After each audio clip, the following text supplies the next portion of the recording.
নমো নমঃ সুপ্ৰভাতম শ্ৰীমদ ভগবদ গীতামৃত। আজি শ্ৰীমদ ভগবদ গীতাৰ ৰাজগৃহযোগ নামৰ নৱম অধ্যায়ৰ ২৬ সংখ্যক শ্লোকভাগী হৈছে এনেধৰণৰ: পত্ৰং পুষ্পং ফলং তোয়ং यो मे ভক্তা প্ৰয়শ্যতি তদহং ভক্ত্যুপহৃতম অশ্নামি প্ৰয়তাত্মনঃ। এই বিশিষ্ট শ্লোকভাগীৰ বক্তা হৈছে শ্ৰীমদ ভগৱত শ্ৰীকৃষ্ণ। শ্লোকভাগীৰ অসমীয়া অৰ্থ হৈছে এনেধৰণৰ: পাত, ফুল, ফল বা পানীকে যদি ভক্তিভাৱেৰে মোক কোনোবাই দিয়ে বা অৰ্পণ কৰে, তেনেহ'লে বিশুদ্ধ চিত্তেৰে ভক্তিভাৱেৰে দিয়া সেই উপহাৰকে মই গ্ৰহণ কৰোঁ বুলি কোৱা প্ৰসংগত ভগৱান শ্ৰীকৃষ্ণই সখা অৰ্জুনৰ আগত এই বিশিষ্ট শ্লোকভাগীৰ অৱতাৰণা কৰিছে। শ্লোকভাগীৰ প্ৰসংগাৰ্থত ভাষ্যকাৰে উল্লেখ কৰিছে যে চিৰন্তন সুখ লাভৰ বাবে আৰু এক শান্তিপূৰ্ণ নিত্যধাম পাবৰ বাবে এজন বুদ্ধিমান লোকে কৃষ্ণ ভাৱনা সম্পন্ন হৈ ভগৱানৰ দিব্য সেৱা ভক্তিৰ অনুশীলনত ব্যস্ত হৈ পৰাটো নিতান্তই প্ৰয়োজনীয়। এনে এটা উত্তম ফল লাভৰ কৰাৰ যি প্ৰক্ৰিয়াটো কিন্তু বৰ সহজসাধ্য নহয়, কিয়নো এই কাৰ্য বিশেষ অৰ্হতা থকা কোনোবা ব্যক্তি এজনে কৰিব নোৱাৰিবও পাৰে আৰু অধম দৰিদ্ৰ লোক এজনেও সেই কাৰ্য কৰিব পাৰে। আৰু পৰম পুৰুষ পৰমেশ্বৰক সন্তুষ্ট কৰাৰ ক্ষেত্ৰত কোনো দৰিদ্ৰ বা কোনো নামী দামী ব্যক্তি হোৱাৰ প্ৰয়োজন নাই। তেওঁৰ কাৰণে এই শ্লোকভাগীতে উল্লেখ কৰিছে, পত্ৰ, পুষ্প, ফুল বা জল তেওঁক যদি শুদ্ধ ভক্তিৰে তেওঁৰ চৰণত অৰ্পণ কৰা হয়, তাতো তেওঁ সন্তুষ্ট হয়। আৰু তেওঁৰ ওচৰত নানান বিভূতি সম্পূৰ্ণ ভোগ যদি অৰ্পণ কৰা হয়, তেওঁ তাত সন্তুষ্ট নহ'ব পাৰে। আৰু যাৰ বাবে প্ৰয়োজন হয় একান্ত প্ৰেম, কৃষ্ণ ভক্তি, কৃষ্ণ সাধনা। আৰু সেই প্ৰসংগত ইয়াতে উল্লেখ কৰিছে যে যি ভক্তিভাৱেৰে কৰা কাৰ্য সেয়া বিদগ্ধ পণ্ডিত, বিদগ্ধ চহকী ব্যক্তি বা ব্ৰাহ্মণ হ'লেও হ'ব পাৰে বা নহ'লেও হ'ব পাৰে।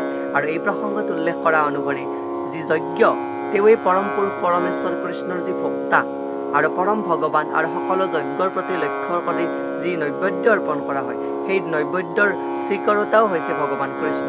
সেয়াই ইয়াতে উপস্থাপন কৰিছে। আৰু এই শ্ৰীমদ ভগৱদ গীতাৰ ৩য় অধ্যায়ত ভগৱান শ্ৰীকৃষ্ণৰ মুখনিসৃত বাণীৰে কৈ অহা হৈছিলে যে কেৱল যজ্ঞৰ অৱশিষ্টখিনিহে বিশুদ্ধ খাদ্য, আৰু সেই খাদ্য যিসকলে এই জীৱনত উৎকৰ্ষ লাভ কৰিবলৈ ইচ্ছা কৰে আৰু জড়জাগতিক বন্ধনৰ পৰা মুক্তি পাব খোজে, তেওঁলোকৰ বাবে তেনে খাদ্যহে উপযোগী। অৰ্থাৎ ভগৱানক অৰ্পণ কৰি যি খাদ্য গ্ৰহণ কৰা হয় সেয়াই হৈছে আমাৰ কাৰণে মুখ্য ভক্ষণীয়। আৰু ইয়াতে সেই ক্ষেত্ৰত উল্লেখ কৰিছে যে যিসকলে ভগৱানক অৰ্পণ নকৰাকৈ কিবা আহাৰ গ্ৰহণ কৰে, সেইসকলক ইয়াতে পাপহে ভক্ষণ কৰা বুলি কৈছে।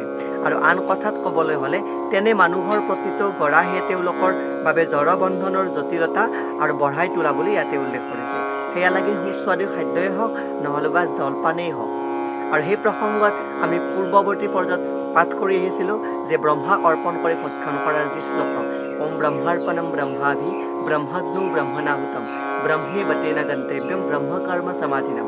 অৰ্থাৎ পৰম পুৰুষ পৰমেশ্বৰক অৰ্পণ কৰিহে আমি খাদ্য ভক্ষণ কৰাটো উচিত বুলি ইয়াতে উপস্থাপন কৰিছে।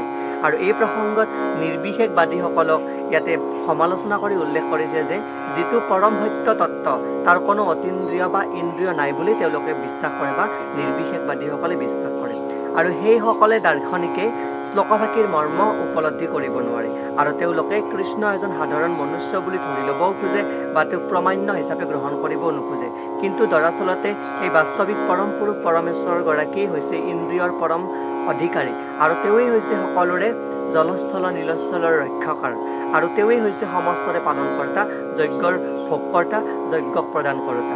আৰু সেই প্ৰসংগত ইয়াতে কৈছে যে যিজনে এই কৃষ্ণৰ নিজকে নিজে যিটো বৰ্ণনাভাৱে দাঙি ধৰিছে, সেই বিষয়ে যি উপলব্ধি কৰিব বিচাৰে বা উপলব্ধি কৰিব পাৰিছে আৰু তাৰ অপব্যাখ্যা নকৰে, কেৱল তেওঁহে বুজিব পাৰে এই পৰম পুৰুষ পৰমেশ্বৰ পৰম আৰাধ্যগৰাকী। আৰু পৰম সত্য তত্ত্বই আহাৰ খাবও পাৰে বা আহাৰ গ্ৰহণ কৰিব পাৰে, তাক ভোগ কৰিব পাৰে বুলি তেওঁ উপভোগ কৰিব পাৰে বা তেওঁ উপলব্ধি কৰিব পাৰে। এয়াই উক্ত বিশিষ্ট শ্লোকভাগীৰ সৰল গুণাৰ্থ। ধন্যবাদ।